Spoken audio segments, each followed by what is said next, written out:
Good afternoon, everybody. I'm sorry if you still watch some of the tests we were doing before.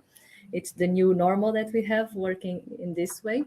And I'm very pleased to be presented this session 4A on sustainable mobility in the times of COVID, which is somehow a topic that we are all facing for the last 9 months. And it will be quite a long session. And I'll have the support from Pedro from POLIS. So he will be managing the chat functions. And I'll start by making to show you the housekeeping rules that we have to make sure that we can have as nice as possible as a presentation. So as you can see in the slide that you have in front, if you want to ask questions, which we strongly invite you to do, you have to go to session, and then you can write on the start typing and you can put your question. Do it whenever you feel that there's something that somebody presented that you would like to hear a bit more on that, or any topic that you think that the speakers can give some input on that. Polls, there's also the option of checking, but I don't think we will be using in this session. And the other parts of the networking and the checking, visiting the exhibition area, you can also see that during the break. Next slide, please. So we have 6 speakers for today, and we have them divided in 2 parts. So first we have 4 speakers that will talk from 2 to 3:15, and then we will make a half-an-hour break, and we will continue with 2 other presentations, and then with a discussion period where we really would like to hear more from the audience. So please ask questions or launch comments that you think it will be nice to discuss on the topic. So going quickly through the program, our first speaker will be Sándor van der Drift from DAT.mobility, and he will be presenting on monitoring mobility patterns during Corona crisis is essential for sustainable change. Then our second speaker will be Frederik Depoortere from Brussels Mobility, and he will talk about GoodMove goes viral, how Brussels took a big leap in reaching its SUMP goals in 2020. Then we will have a presentation from Budapest. So we will have László will be the presenter and András is the co-author. They will be presenting on restarting Budapest, how not to return to business as usual. Then we have Craciun from the Transport for Greater Manchester on measuring impact of social distancing on transport interchanges. And our last. And then we have Camila Gonzalez Arango from SPARE, and she will be presenting on how to enhance public transport resilience by combining it with demand-responsive transport. And the last, but of course not the least, we will have Indre Blaudzielnight, which I'm pretty sure that's not the correct way to pronounce the surname, but I think everybody knows it's the most challenging part for a moderator. And she will present on mobility as a service for and beyond the times of crisis. So I would invite our speakers to mute ourselves, and then I will invite Sándor, and we'll ask Frederik if you can leave and then return when it's your session. That would be perfect for the system. So I will also leave, and we have Sándor, and while he shares the screen, I can just make a short introduction.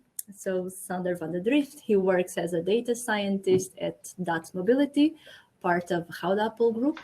He's an expert in data analysis and visualization, and he has worked on a wide range of projects. In these projects, which usually is large data sets, innovation and presenting outcomes in effective visualizations have always been a common thread. And over the last years, the national broadcaster NOS and the newspaper The Volkskrant and the National Geographical Channel have featured his work. So Sándor lives in Haarlem, which is one of the organizing cities of this conference. And now I will leave you with Sándor. Floor is yours. Thank you, Maria. I live in Arnhem, that's correct. Unfortunately, we cannot organize it in our city this year, which is sustainable, of course. I will give you some insights in how our mobility patterns changed during the Corona crisis. And it's pretty unique that the way it changed over the past couple of months. we saw that 50% less car traffic on the national highways. We count them with induction traffic loops. So we accurately know at each road segment in the Netherlands how many cars they're driving at each hour of the day. We also saw 90% less travelers in public transport because we know the public check-in cards, we accurately know how many people travel. And we also saw empty inner cities, but what is really happening?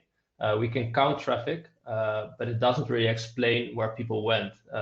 So for example, somebody who was normally traveling from his home to his work via public transport, we don't know if the same people was still making this travel, but switched to the car, or maybe did he stay at home and travel, work from home and didn't travel anymore. So what is really happening? We have this new data source in the Netherlands. It's called the DAT.mobility panel.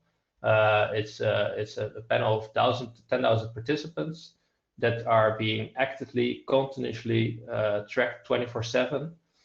So we know all their trips, we know where they went, we know the mode of transport, which is automatically calculated via algorithms. And we also know their activities and their motives. So we know if somebody goes to work, we know his home location, we know if somebody takes a bus, we know if somebody walks to his office, we know if somebody goes shopping.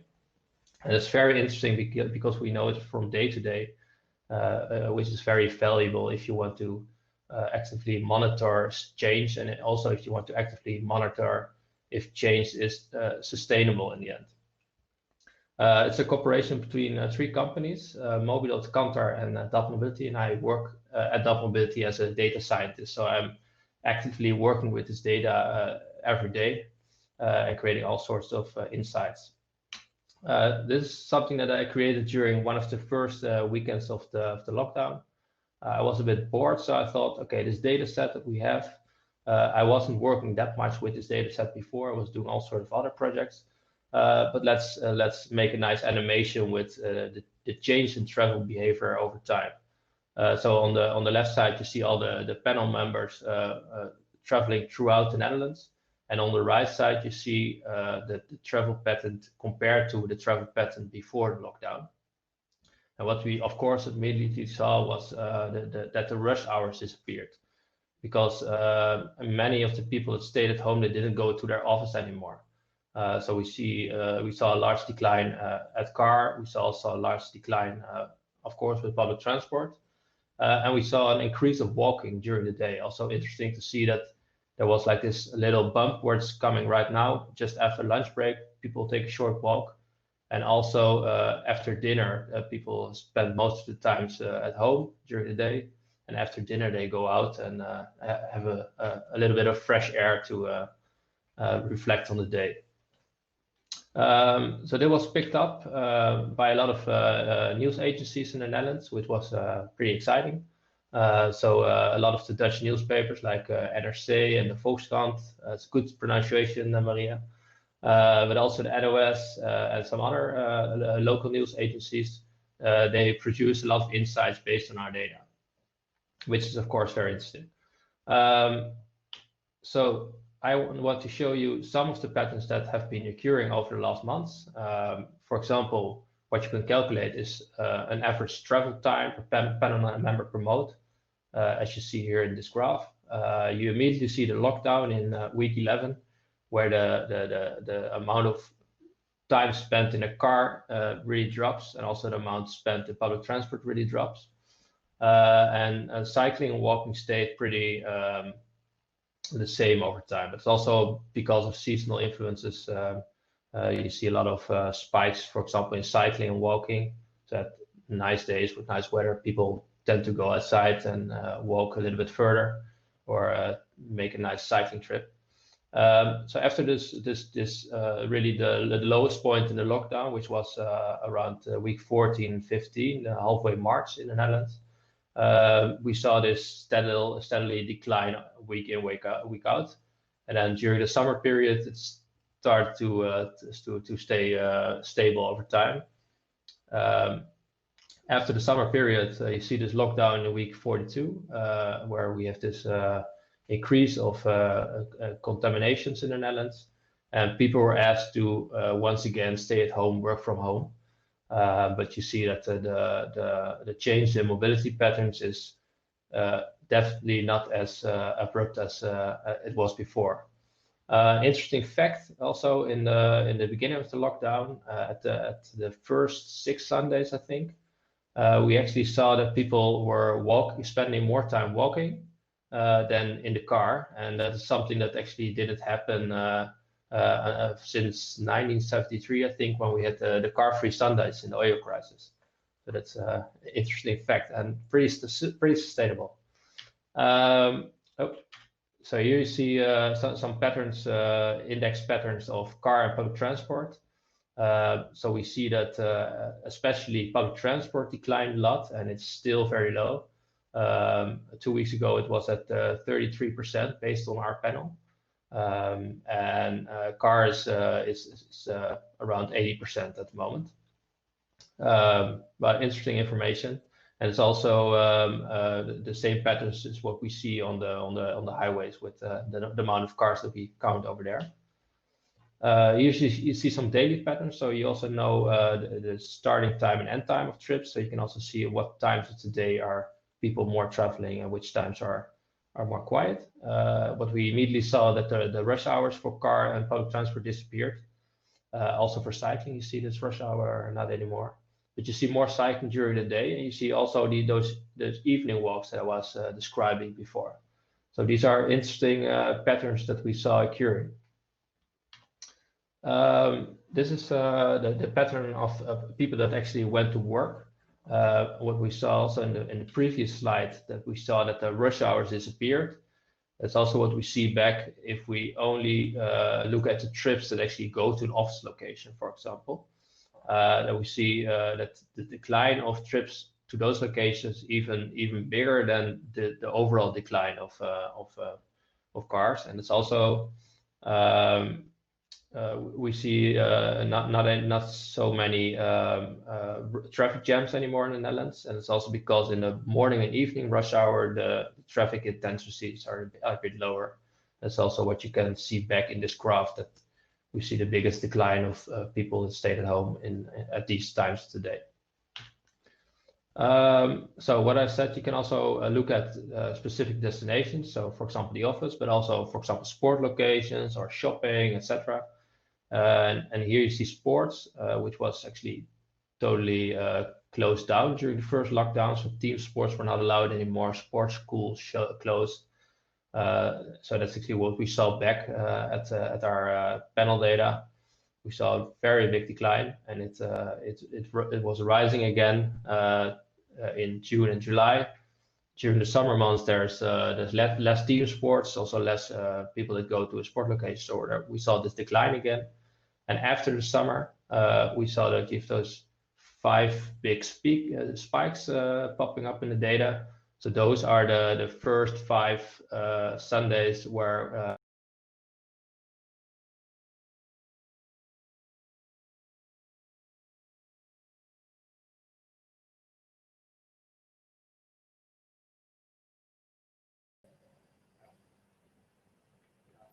Sándor, you are muted. Sorry.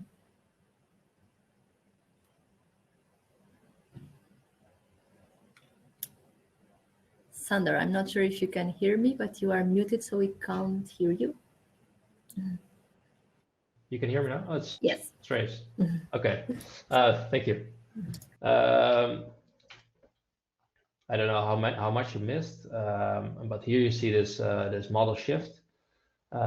So it's people that were usually taking the car to go to work. A lot of people stayed at home. So that's the gray color.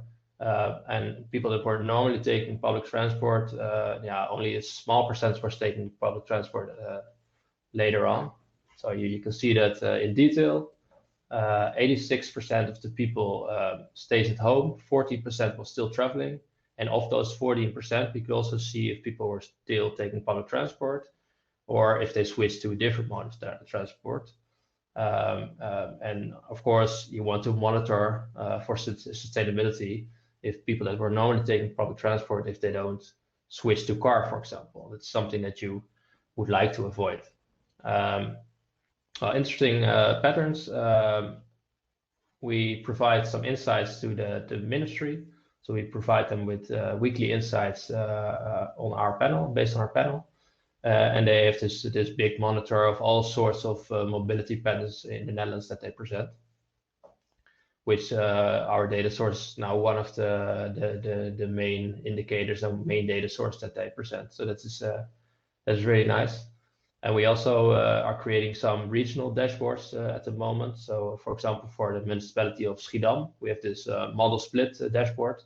And also you can monitor origins and destinations. You can see if people take a bike. You can also filter, make your own selections and make your own filters to see how it's changing.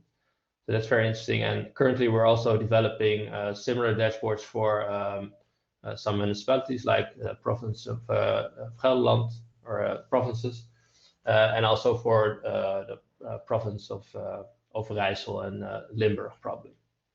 So those are interesting things that we can do with this data. And of course, it's also essential to use these kinds of data source to actually analyze the mobility transition in regions or cities, because will we see a shift between the modes? Maybe are people continuing to leave the public transport? So what's the future of public transport? Do we see a shift towards cycling or of car? Will cycling increase? Will we return to our normal behavior? Predicting is really impossible at the moment, so modeling is really difficult. These kind of data sources really give the insights to policymakers to accurately study what's going on and to make their policies, to base their policies on. That's it. Thank you very much for your attention.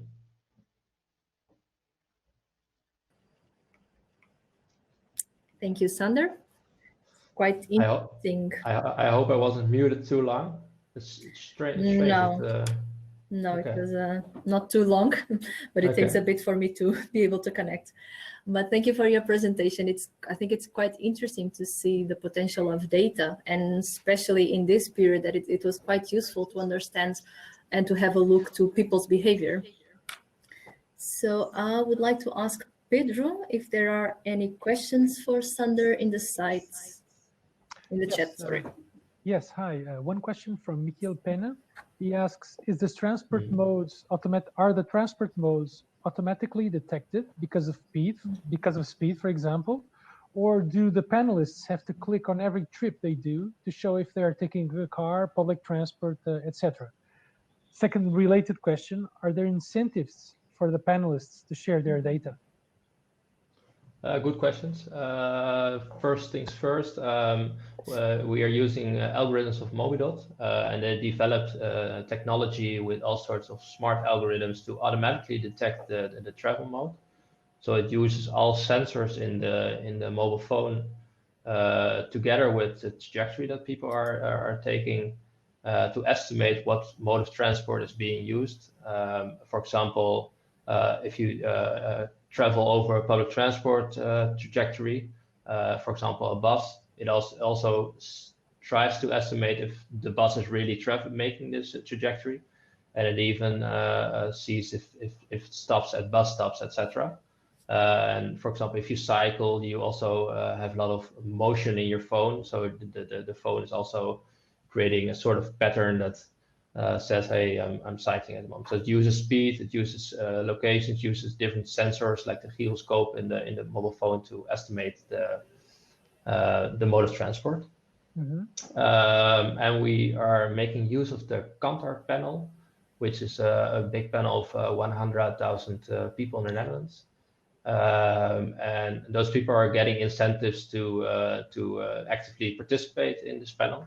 So they are being rewarded. So yeah, it's also a way for us to come up with a representative panel of people. So of course we don't want everybody just to be able to join our panel, because we want to have some sort of good estimation of the Dutch population. Yeah, so you conducted sampling, or is there some effort at sampling For example, well, yeah, the sample is representative as possible. Yeah, correct. Yeah, we're making it as representative as possible. But also currently, like the counter panels is fairly representative for the Dutch population. But currently, we are also trying to create a big panel group. So that's the main focus now on creating a bigger panel group, and later we can also make it more representative. But it's also already fairly representative. Okay. Another question from Eric de Kiewit. This panel data, has it been used to evaluate policies to stimulate walking and cycling, or it has been used basically to monitor? Well, yeah, my job is basically to provide policymakers with these kinds of insights. For example, we do it for the Ministry of Infrastructure and Water. We provide them with the cycling model split in the Netherlands. They want to increase the model split. They want to see more cycling. So we create reports for them to have insights on, hey, how is it evolving over time? Well, policymakers can, of course, later base their policies on what they see in our data. Okay, Maria, we're done. Good questions. All right, thank you. Thank you, Sándor.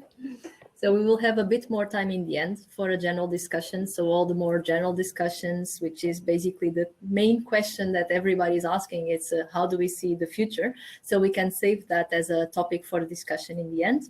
So we can now invite the next speaker, which is Frederik Depoortere from Brussels Mobility. Good afternoon. Good afternoon, Frederik. So while you try to share your screen, I can talk a little bit about you. So Frederik, he has been a bicycle manager of the Brussels capital region since 2005. And during that time, he co-organized the Velocity Conference, and he has been working on these topics on strategic level, strategic plans for quite a long time.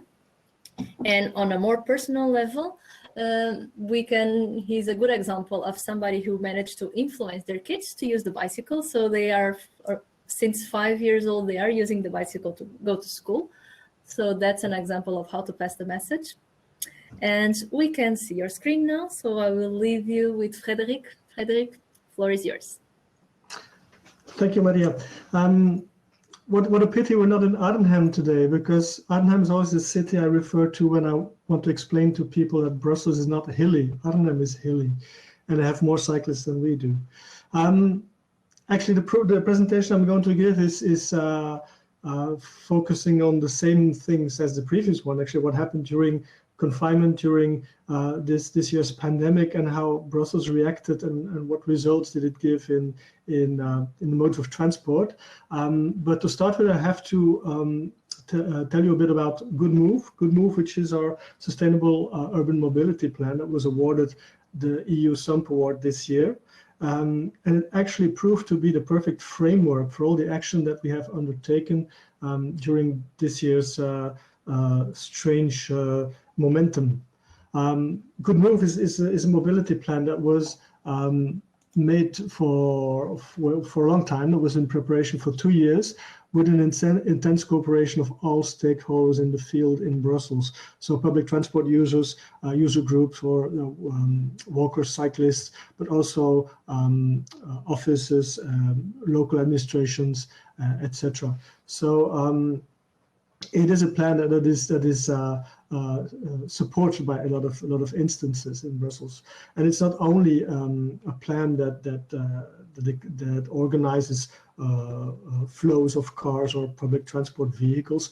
It's more than that. It's a vision on how we can develop a better city, a greener city, a more social city, etc. You can find all information on GoodMove on the goodmove.brussels website. I just pick out some things that are interesting for my presentation today. Some of the goals are quite ambitious. So the main goal is to reduce car use. That's I think all our goals are the same in all of Europe. We want to reduce car use by 25%, a quarter less car trips by 2030. And to do so, we have to put more people into public transport, but especially we want to have more people cycling, because a lot of short trips in Brussels are done by cars, and the potential for a modal shift towards cycling is still gigantic. So it's more than 3 times the current level for interregional trips, but it's more than 4 times if you only consider the interregional within the Brussels capital region. So to do so, we have put into place a lot of action, but of course we had to be sure that the people in Brussels were willing to switch to the bicycles. But they keep on saying, well, we're not Dutch, we're Brussels, and we don't cycle. But hey, when we put out a survey to ask what measures do you propose to make mobility better in Brussels, the first one was build cycle lanes, and the second was build a cycle highway system like in Grenoble or another city. So cycling is very much a focus of mobility policy in Brussels for the last 15 years, and there is big public support for it. Cycling has also been on the increase for the last 15 years or even 20 years, but it's still a very modest part of total mobility. We estimate that in 2020, the part of cyclists in mobility in Brussels is 10% more or less, but the only real numbers we have date back to 2011, which is one of the problems we face to have better information. GoodMove is a plan that has 6 focuses, or foci if you speak Latin. I know some of you do. And these 6 focuses are working on the choices that people do, the good choice focus. A lot of people in Brussels do not know that the bicycle is a means of transport. So we want to add this bicycle to their catalog of options. Same thing applies for the networking. We want to create a good network. That means a complete network that reaches all parts of the Brussels region and connects the region to its hinterland and makes it safe and convenient to cycle for everybody. Better neighborhoods, of course, is reducing speeds and cut transit traffic through neighborhoods, which of course is also a good thing for cycling. Services, good services are important for cyclists. You'll see we have some specific ones coming up. Knowledge, we have to know what happens, what are the results of our measures, what is the best thing we did. And of course, don't forget the good partnering with all actors within Brussels, public transport companies, municipalities, or the other regions in Belgium and the federal government. But then, yeah, just as the plan was approved in March and we got our SUMP, a pandemic struck. So what now? Well, the plan also proved to be very resilient. So there was, you know the story, there was a lockdown, people weren't allowed to move anymore, people started walking and cycling more because it's the only option left. The schools were closed, shops were closed, etc. A lot of people switched to telework. And then our Minister of Transport and the administration decided to accelerate some measures that were already in the GoodMove plan, especially the ones that were focusing on bicycle use. Because of course, public transport didn't have a lot of improvement during that time, and we indeed wanted to avoid people switching to cars massively. So the first thing we did was improve the network. So we looked at the current cycling network, the main cycle network, and looked at where are the big gaps, what is the things we can improve, can we improve crossroads. And so this is the status of our main bicycle network, how it was in March.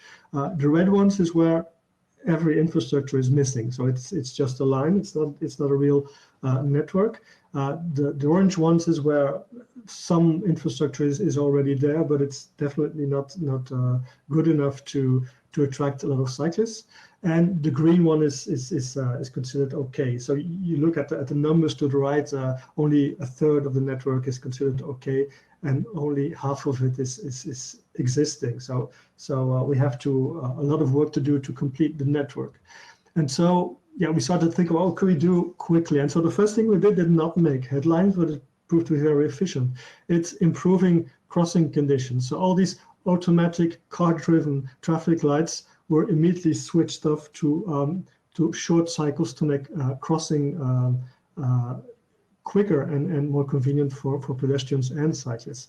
We were able to do so because all traffic lights are connected to a central computer, which wasn't the case some time ago. But the second step made some headlines. This is Rue de la Loi, which is the most symbolic artery in the Brussels capital region. It's where the European Commission is situated, where all cameras are whenever there's interviews with the Belgian Prime Minister. So whatever happens on the Rue de la Loi will be prime time news. And so it has very qualified cycle lanes. They're only 1 meter wide, and we have more than 1,000 cyclists an hour in pre-corona time. So you could imagine that some improvement was a good idea. So we took out a lane, another one, because the first one we took out in 2003, there were 5 to start with, now there's 4, and now there's only 3 left. And it was a big panic all around the country. Some people started saying, well, Brussels is deconnecting itself from the rest of the country. It's deconnecting from Flemish hinterland. What shall we do now? Or some political parties were saying, well, they have gone completely crazy. But as you can see on the picture, there's not enough traffic, is there? So reducing Rue de la Loi from 4 to 3 lanes wasn't really a problem. Actually, the capacity of the road is still dictated by how many cars can cross the main crossroad at the end of it. So 3 is fair enough. It's good enough to get rid of all those cars on the street.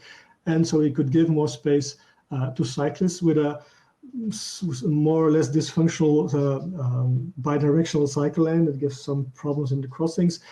But it's the first step. Actually, we have the plan of rebuilding the street with 3 lanes and widened one-directional cycle lanes afterwards, which was impossible with fast measures.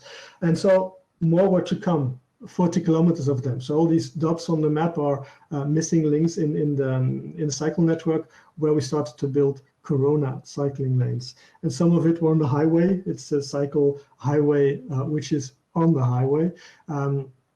That wasn't a real problem. Some of this are just painted. It's linked to the limits of the intervention we could do, of course. We could not start to put the parking elsewhere, even if people were not using their cars, they were still parked everywhere. It was impossible to put in New Jersey blocks everywhere, and every intervention had to be overturnable within 24 hours. So paint and loose blocks were the only tools we had. Planters, we could use them, or jerseys, or road signaling, but not a lot more. So some were painted, some were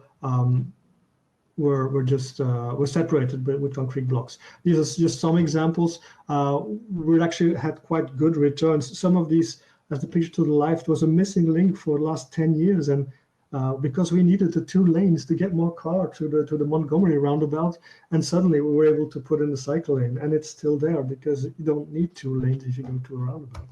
So second focus was what can we do to create these good neighborhoods? Not only the network, also our neighborhoods. Can we calm them down during lockdown?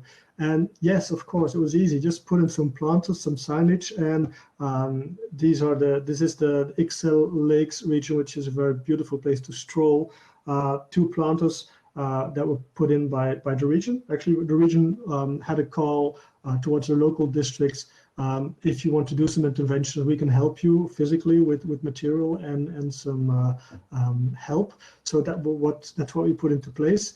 This is the map of some interventions. The biggest one was the city center. The heart of Brussels was turned into a residential area, switching off all traffic lights and reducing speeds to 20 kilometers an hour with mixed results. But the gesture was grand, was big. More interesting so, Brussels Central Park, the Bois de la Cambre, was closed to traffic for the first time since 1928, I suppose. The judge overturned this decision last week, but we're confident that some of it will stay car-free for the next future. How could we influence people's choices? Well, we started continuing our campaigning. We had a Bike for Brussels campaign going on already, and so we could switch the message. And so we switched the message to, well, you can social distance while we keep on cycling. Cyclists have been doing it for years. Or why to keep on cycling during quarantine? Give people reasons to cycle and give them reasons to continue cycling even if lockdown measures got loosened up. So this campaign was underway, so we just asked for some different slogans that were more to the point. And these slogans, this campaigning continued throughout the summer, telling people to spend their holidays in Brussels and give them ideas for a staycation in Brussels. What services could we provide on the short term? Well, of course, we could repair people's bikes. People wanted to take up cycling. Bicycle shops were closed. But they had some old bicycles in their cellar, and we fixed them. And so we organized social distance bike repair possibilities. And we gave information on all shopkeepers that opened up afterwards and thanked people that used bicycles to get around. All these couriers distributing our food during lockdown months, well, what would we have done without them? And we also offered this service to people commuting by car into the city. All commuting parkings were free for a couple of months, and you could take up a shared bike or a shared scooter to do the last mile towards your destination. How did we know what happened? Luckily, we already had 14 counting poles throughout the region, and we were very much capable of measuring exactly what was happening on our cycle lanes, on our main cycling network. We had some peaks. We counted 600% increase on some points during these complete lockdown months because cycling was the only thing people could do. But what's a lot more interesting is what is still happening in the month of September. Shops were open again, schools were open again, people were working again, and then we counted an 87% increase in cycling as compared to September 2019. So that's more interesting, and see we have almost a doubling of the people using the bicycle to get to work, not only to escape from home during lockdown. We're busy conducting a survey among cyclists and non-cyclists to know what they think of these corona measures, and hopefully this survey will help us to know if we can keep the corona cycle lanes or we have to improve or change them. And we also did a monthly comprehensive monitoring of all traffic to know what was happening to mode shares, although we didn't have the data that my predecessor showed, which of course is very interesting. But we have the same kind of conclusions. Car use went down. It's the orange lines as according to last year. We never got up to the level of last year, even when in September most services were open again, people started to work again, and people continued avoiding public transport. We're still at 30% less than usual use of public transport now. But car use has always been down with at least 10% in the midst of September, as according to September last year. And that's what reduced road capacity, because we took out some lanes to build corona cycling lanes. And as you can see, the effect of 10% traffic less or 18% traffic less, this was during September, I suppose, is there's no rush hour. Rush hour is the peaks you see on these charts, peaks in the morning, peaks in the evening, and they almost disappear if you take out 10 or 18% of car traffic. So that's the good news. Even better news is to come within a month. The whole of Brussels is becoming a 30 kilometers an hour city. So I hope we will continue in the same vein and change traffic in Brussels forever. Thank you. Thank you, Frederik. It was a quite nice presentation, and it's good to see that if we have a framework and if we have a SUMP, that somehow it has proven resilient and it worked with the changes that we had to cope during this COVID period. So I would invite people to write their questions. I've noticed a couple of them already. So Pedro, if you... Yes, we can. We have already 3 questions to shoot at Frederik. Frederik, question number 1 from Catherine Norgard.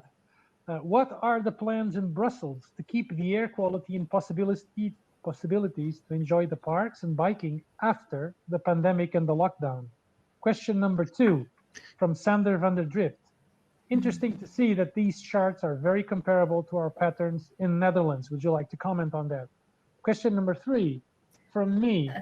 If we have less of a rush hour, does that mean it will be easier to gain and retain space for cycling?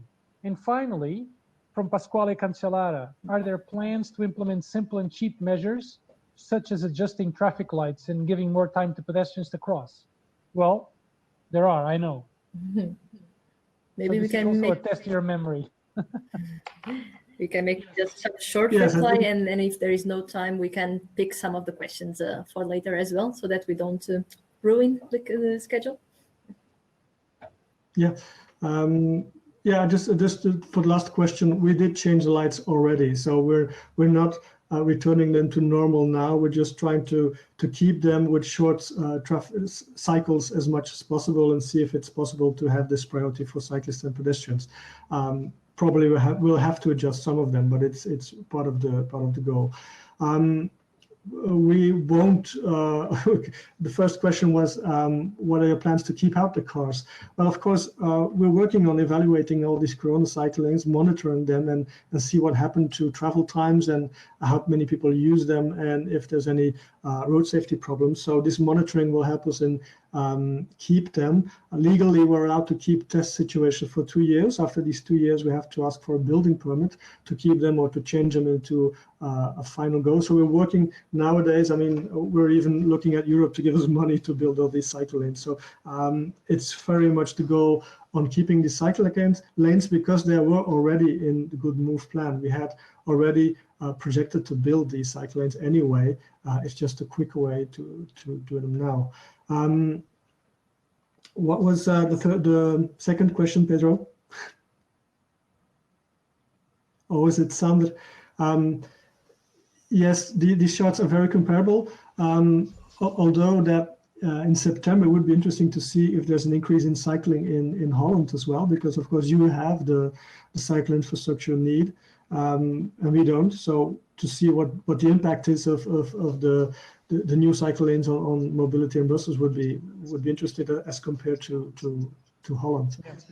Yeah, yes, Pedro, can you remind me of the next question? Not ruin the time management by Maria, but the question is, you were mentioning Rue de la Loi and the fact that often these big arterials were designed keeping in mind rush hour traffic. Their high capacity is a high capacity for rush hour traffic, meaning maybe if there is less traffic in rush hour, as we've seen from both presentations until now, that means probably it will be easier for car traffic to really fit lower capacities in these arterials and make.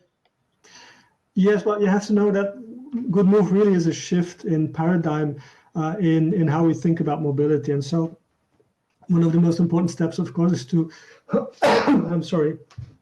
introduce a prioritization of pedestrians and cycling and public transport as according to cars. And so we need the networks first. We will construct these cycle lanes and wider sidewalks, even if it pinches some capacity of rush hour traffic. I think it was very much the other way around. Roads were designed to accept all this rush hour traffic, and it's not the case anymore, I think. So we will accept some congestion, even though I'm positive that congestion will disappear with just a small shift in mobility use. If public transport is again to its full capacity and people keep on teleworking and shift to more walking and biking, we won't need those rush hour capacities anymore. And I think that's a very nice sentence for us to pick up and to bring it to the moderation, so where we can brainstorm a little bit of how do we see the future? What are the scenarios that we have in mind, since we don't really have a crystal ball and we can't foresee exactly what will happen. And I will thank you, Frederik, once more. I will ask you to stop sharing the presentation, and I would invite our Hungarian colleagues to start sharing the screen and the camera. So we have László, Sándor, Kerényi. Again, surnames is always a challenge. And he's going to present, it's a joint presentation, but László will be the main presenter. So it's also with András, Vágány. And he will talk a little bit about restarting Budapest and how not to return to business as usual, which is somehow one topic that brought us all together to discuss, to see how we can build back a little bit better. So on László, he has been involved in the mobility management of Budapest in different positions, and he is currently the director of the strategic planning at BKK, the Center for Budapest Transport. And András is an innovation associate working at BKK Budapest since 2019 on the fields of sustainable mobility. And László, I would invite you to tell us a little bit more on how you are doing it. Thanks very much. Try to be quick and focused. So this was pretty much the case, I guess, for all the cities before COVID. So we had our SUMP goals in gold, and our business as usual cases on the fields. And then when COVID struck in, we had to, in a way, sort of communicate completely reverted messages. So saying no one should jump on public transport, everybody should stay at home. We even reduced capacity in Budapest for the spring, which proved to be a bad idea later on. And to be frank, COVID struck in Budapest in a very fuzzy situation. We already had some negative trends, sadly. So the private car increase was already on for some reason in the last couple of years.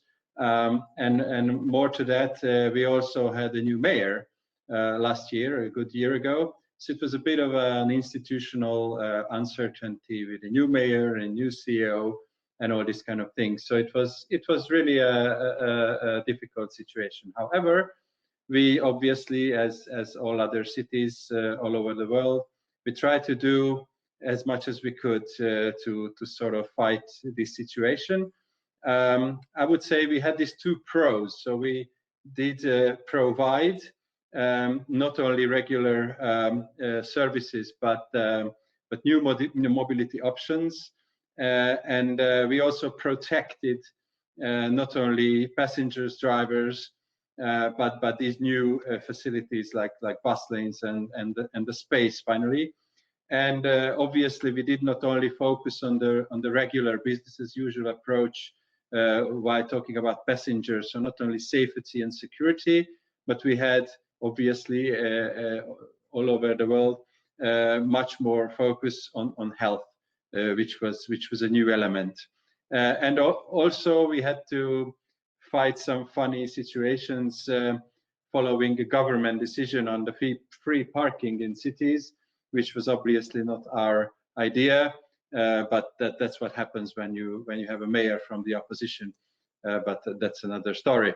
So during summer, obviously, we had a little relief. Good weather increased the chance and practice of active mobility. We also had lower peaks, but then the second wave also struck in Budapest. Winter is coming, winter weather is coming, so there's less people actively moving around. And there's a sad reality that we are also saying goodbye at this very day, our bike scheme, because it's been just finishing its design period. So we plan to reinstall it next spring, but that's somehow a sad coincidence. And I have the same figure as Sándor and Frederik to prove that Budapest is the similar situation. I only want to point out one thing, which is leading us to our title with András, business as unusual. So So whatever we did with these two pros, so provide and protect, it didn't protect us or prevent us from the second wave. So if we keep on thinking business as usual, that's really not the solution. It seems not to be the solution. So I did this little SWOT analysis. I won't go through this just to save some time, but obviously having the full capacity option as a transport authority, that's typically a strength, and the possibility to do these protective measures for our customers. Weakness obviously is not only this afraidness from people that, okay, we are irritated by anyone who's closing up more than 2 meters or closer than 2 meters, but also on the system level, we are afraid of actually losing all the revenues that came from ticket and especially yearly passes sales, which will be a funny situation during this December, because we will see that during the second phase how much we will gain as an income for the next year's passes, which can be a serious thing for the future if these waves are returning. And obviously we see opportunities as well, as mentioned before, spreading the peak times, helping new modes of mobility to appear and be used more and more in our cities, and also a bigger level of cooperation, because we have to think global, I guess, and obviously try to find new funding structures as fast as possible. So I believe there could be like two possible scenarios. First is the best case. Yeah, we're going back to business as usual. We will keep it in our diaries 2020 as a nightmare, but 2021 we all have the shots and everybody will be heaven as it used to be. But worst case, what if COVID returns? What if something else is returning similar than COVID? Are we resilient? Are we ready for that? So I believe we have to sort of focus on this, finding this new balance, because from the figures we have so far, we didn't reach that golden, or it's actually green, the green dot, going back to as it used to be. So by also protecting and providing what we did before, we also have to be more and more proactive and sort of be honest to ourselves that does mass transit or mass transport still the same? Obviously it's not. I believe it's becoming more like transporting or not transporting the masses. So it's obviously a changing role, which needs obviously a rethinking of the funding. And second, we sort of lightly touched on city logistics. We all experience like, yeah, now I stay at home, work from home. Now I need my pizza, and delivery services are growing. But this logistic chain obviously is using the same road infrastructure. So we still need to have this system running. So it might be linked to this rethinking of funding element as well. And yeah, I really like this cartoon on the right. So on top you see our business as usual approach, to be frank. Yeah, we are more focused on mass transit, people as much as possible in the bus. And yeah, there is a car and there is a cyclist and some guys standing at the stop, but this is all about mobility. I believe future and business as non-usual is mostly about the whole space we have in between house fronts. And obviously this 24/7 sign, it shows we need to focus on spaces, because obviously while our SUMP goals are still valid regarding and focusing on transport, people will not only move around in cities from now on, but visiting and using more space and places, and we have to sort of integrate it more than ever into our mobility plans. And what the future brings, I don't know. Either it's going to be some protected little I don't know, scooters all around with everybody wearing a helmet or like window, or it's going to be like in Wall-E, a completely artificial environment, who knows? But I believe, yeah, just to protect ourselves from this, please try to be more proactive and think of more spaces and green and sustainable cities, as our SUMP says in many of our cities. So thanks very much, and special thanks to András, who is in the next room but was not able to join me as presenter. Thanks very much. Thank you, László. It was quite interesting to hear what Budapest is thinking, and it was interesting to see your comment on the space, because we keep saying that we need to give more space to cycling or walking, but the space is limited, so we definitely need to take it. And from cars, it's the obvious thing, but then we also have some presentations on mobility as a service and micro-mobility solutions, so it will be interesting to see how they see this later on. And Pedro, questions for László? Yes, two quick questions. One, starting with a comment by Wim Bot. Restoration of confidence in public transport is a crucial but also very uncertain factor. Would you like to comment on that, László? And the second topic is, would you say, my question now, would you say this is also public transport is being faced with an opportunity and the need to evolve and to just not be about trams, buses, and subways, and to find new ways to provide its public mission? Yes, I believe both questions are valid, and I'm not necessarily knowing the right answer yet. Obviously, regaining trust in public transport, this is what we are working on for the last couple of months or half year even. And obviously, we try to promote public transport as still an existing and safe and nice way of moving around in the city. As you've seen in the cartoon, the big question is like what capacity public transport in the future can provide, because if this kind of being afraid or keeping social distance from each other stays with us, probably in the minds, probably after COVID, who knows? That means it's not necessarily the fleet we do have or we procure at the moment. So probably it's smaller vehicles, probably it's something different. And not to forget, we are not only focusing, and I think Frederik mentioned this as well, we are not only focusing on the peaks. So the role of public transport probably is not only or not anymore serving the peak, but to provide a consistent and safe and sound service all over the day with probably less capacity. So that might be a different story. And obviously, as I also mentioned, it's not about public transport. It's not about only public transport. And it's not about only moving around people. It's also about moving around goods and sort of organizing our ways in our cities in the future. Yeah.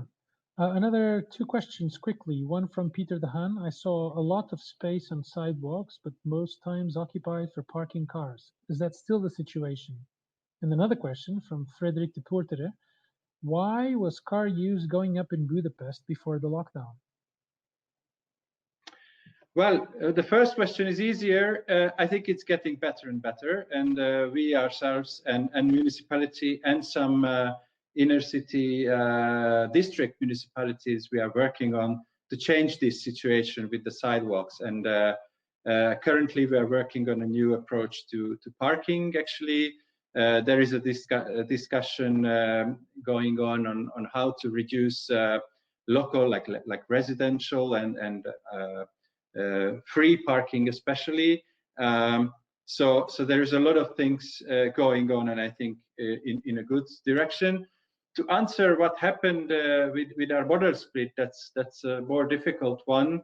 I think it has things to do with partly the coming out of the crisis from 2008, because those years after the big crisis was obviously helping us, and partly probably the general communication or focuses on how the municipality or how the transport authority was trying to sort of communicate its development and its steps forward.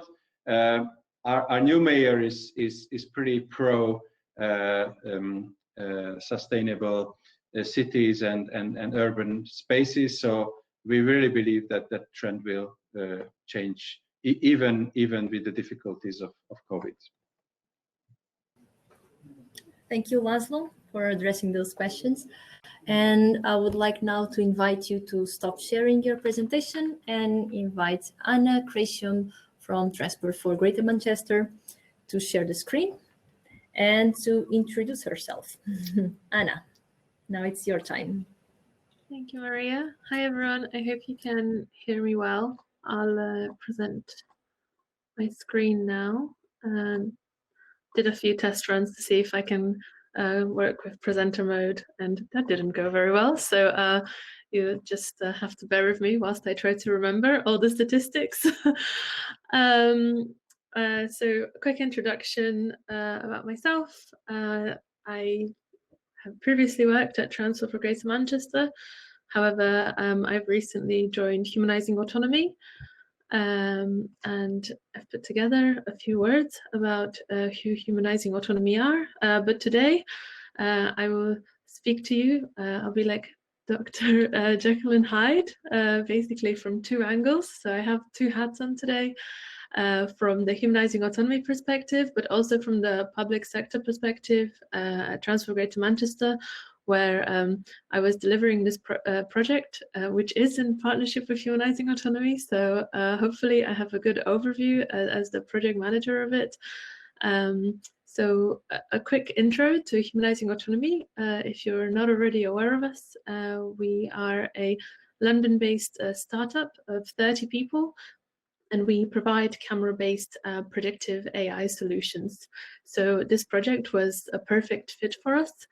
And also in times of the pandemic, it was great for us because we're very used to working remotely.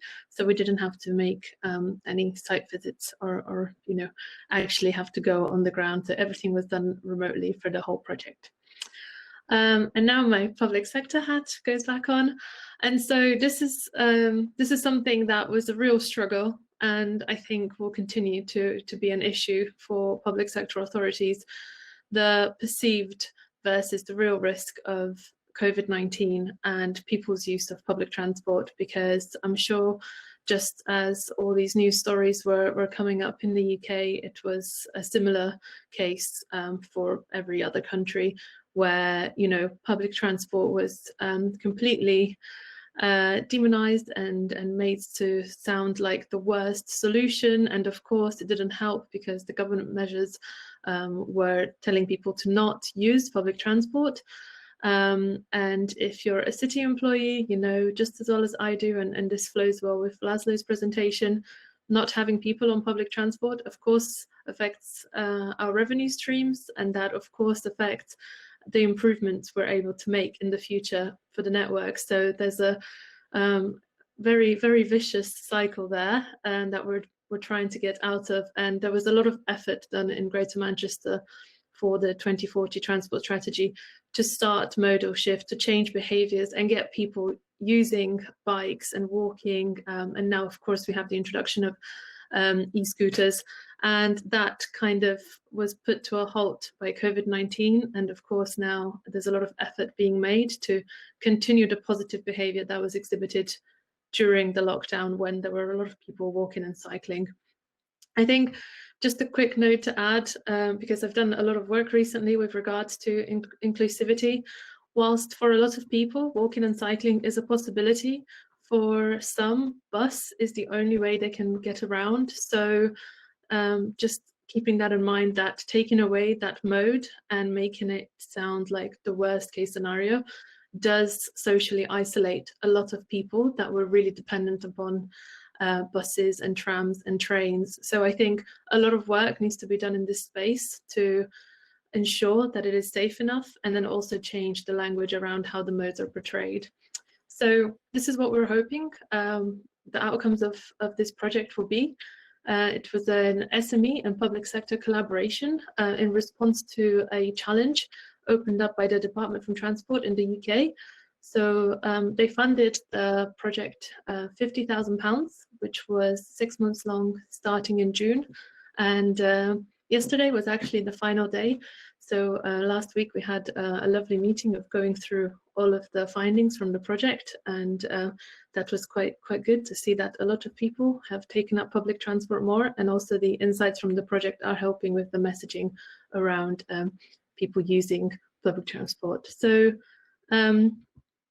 the methodology for the project was to basically analyze footage from cameras that are already built at interchanges. We looked at 3 of the busiest interchanges in Greater Manchester, and they bring together cycle hubs, bus services, tram services, trains, and of course taxis. They were very distributed across Greater Manchester, which is made up of 10 local authorities. So with these interchanges, we had coverage for 3 out of the 10 local authorities. And as I've mentioned, the work was fully completed remotely. So there was no capital costs because we were utilising existing assets. Humanising Autonomy provided analysis reports at the monthly insights group. So we were looking at 1 week worth of data from each interchange for all the cameras. And then we also had a technical task force that met weekly to basically update the risk register and overcome any technical glitches that we might have. So as a contingency, we also had a lot of different cameras that we could use at short notice if the footage was not adequate from the ones we had already selected.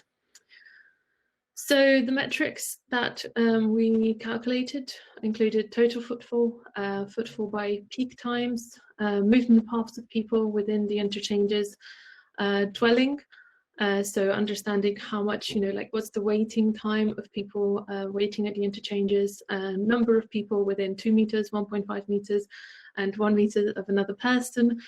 And then we also looked at possible interactions for less than 5 meters. And then we looked at duration of interactions as well. And this was key, and I'll go on to that in a second. And we also, of course, calculated the percentage of people who were social distancing at these different distances and understanding the clustering behavior. So I think the best example is when you have a tram service stop and then people getting off together and sort of like herding together and going to the interchange, and then either using train or bus or the cycle hub or taxis. But that movement between the modes, people always just, seem to cluster together, because I think that's just, the natural flow of, you kind of go with the group instead of, really like waking up and thinking, oh, okay, where do I want to go? And over time, we'll start seeing a change in the outputs I will present of how that behavior changed. And whilst people were moving away from the cluster, they were, of course, not being able to adhere to the safety regulations, so having to walk on the road and not necessarily using the pedestrian crossing provided. So we analysed over 1,000 hours of data for the project, which was a really good KPI for us to reach. And of course, that has given Transport Greater Manchester a lot of insight into movement within the 3 interchanges. So these are the types of outputs we provided, along with all the metrics that I've just mentioned. So in terms of visual outputs, we had a thematic map that indicating the densities of clusters. And then we also had the movement paths that I know on this one is quite faint, but the green kind of shows like an average fast journey, whereas where the lines are thicker and red, then that shows the areas where people were dwelling. So as expected, that happened a lot around benches or information signs or bins as well. We had a real issue with one of the bins where there was a lot of people clustering. So of course, having to provide more bins is a quite easy solution to that. So I think this is from the June data set, because that was when we were just coming out of the first lockdown, and interactions were really important. So understanding how long people are within 2 meters of each other for, and also what does that mean across the interchange. So this graph is for June from one of the main cameras at Bolton Interchange, and this shows that the interactions of people being within 2 meters of each other are on average 5 seconds or less. So the guidance at the time from Public Health England indicated that the interaction needs to be around a minute to be significant, to transmit any sort of airborne virus. And that, of course, does mean that people were having to wear masks. So obviously that's hugely caveated. So we kind of fed that back, and that also helped the facilities team at Transport Greater Manchester to understand where the duration of interaction was the highest, so that they could put either physical barriers to change the flow of people, and also put stickers or floor signs where needed as well. Some of the other key insights from the analysis so far, I think it was really interesting to see the week-by-week analysis reports as the movement within the different peaks was changing. So in the beginning, we had a lot of inter-peak movements, so in the middle of the day. But then as the lockdown ended and people started going back to work, we started seeing those same patterns of the AM and PM peak. And we validated that against other data that we hold in TFGM, for example, Bluetooth data or TomTom data of how other modes are moving around the region as well. So here is quite, I mean, I'll go into detail a bit more because I have quite a funny anecdote on that. So here we can see the flow of the data between October and November, where the sort of lockdown, just before the lockdown, there was a huge spike in journeys, but then as soon as this started, obviously the number of journeys sort of decreased quite a lot, and the back to school period as well in September, again there was a very big spike in journeys, but then that kind of smoothed out. Wythenshawe, I should add that it's actually it's a lot smaller than Bolton and Wigan, and this normally during business as usual serves a lot of industrial estates, and is a really good sort of last interchange before the airport, and also there's a very large hospital. So usually it's quite busy, but of course now because a lot of people are working remotely or are on furlough, then the number of journeys were very, very low compared to the other two.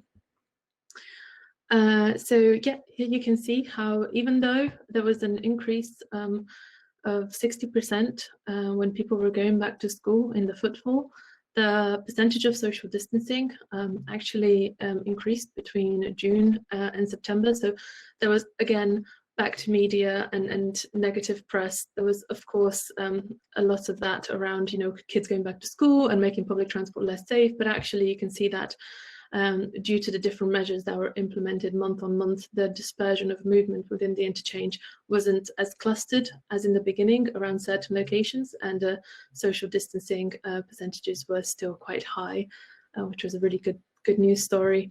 And then here is a snapshot of the November report, just as we went into lockdown 2.0.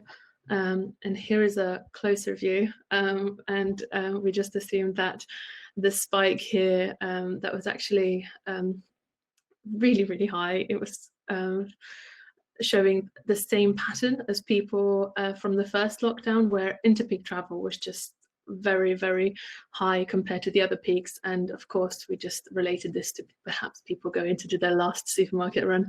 I'm not sure if, again, this was just in the UK, but there were a lot of news stories about people just bulk buying toilet paper for some reason, and a lot of shops were running out. And actually, when I got this report and we looked at, I remember exactly on that day, I also went to the supermarket and I could also not find anything. The whole shop was just empty.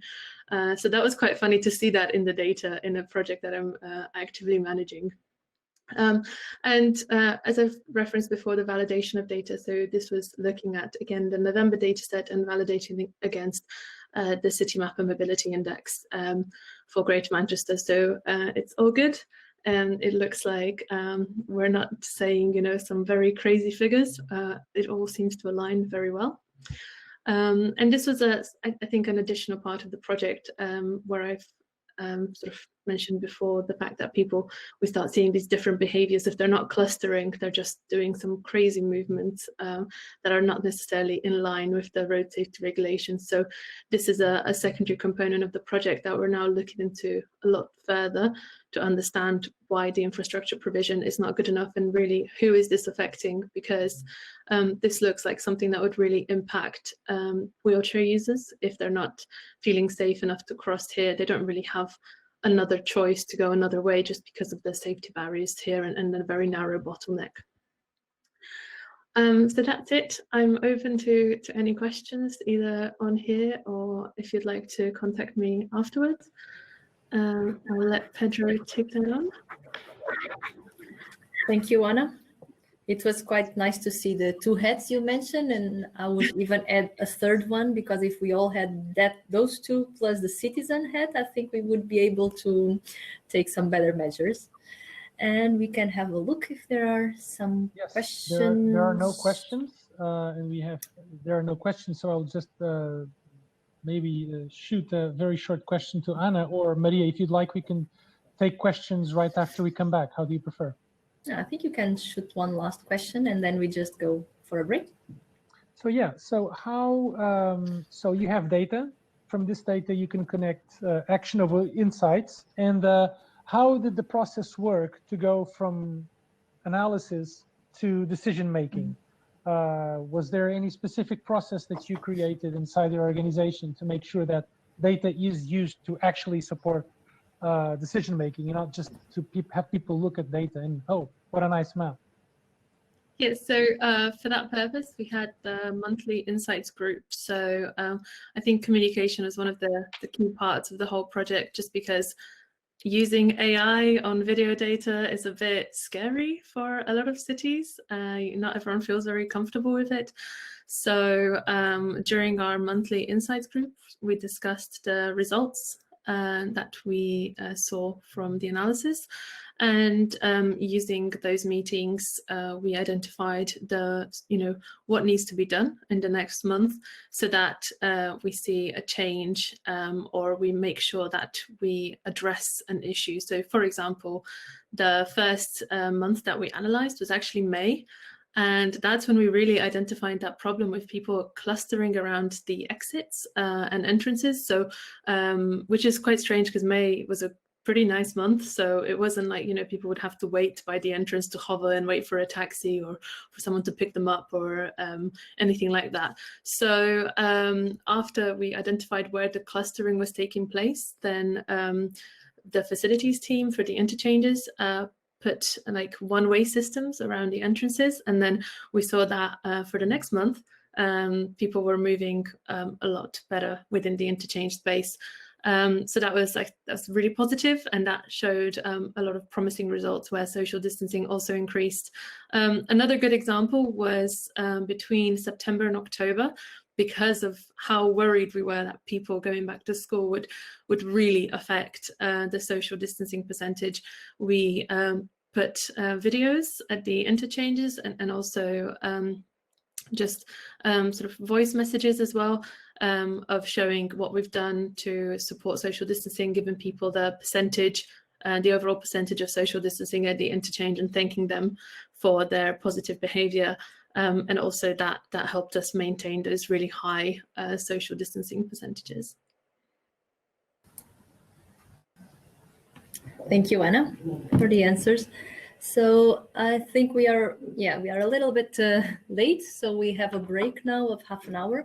So I hope you don't give up of staying with us. We'll have a nice discussion about how each one of the speakers see the future and what we think we can change or we should change. And the presentations up to here was some nice examples of how data and the potential of the use of data that in the past we were not so much focused. And we can see now with the COVID pandemic that we are more and more looking to data, and we need data today from yesterday, and not with such a huge gap that we're used to see. So we will have two more presentations in the second slot. We will focus on mobility as a service and also on some demand responsive transport. So I hope you can make a short break with us and come back. at 3:45. So see you in a while.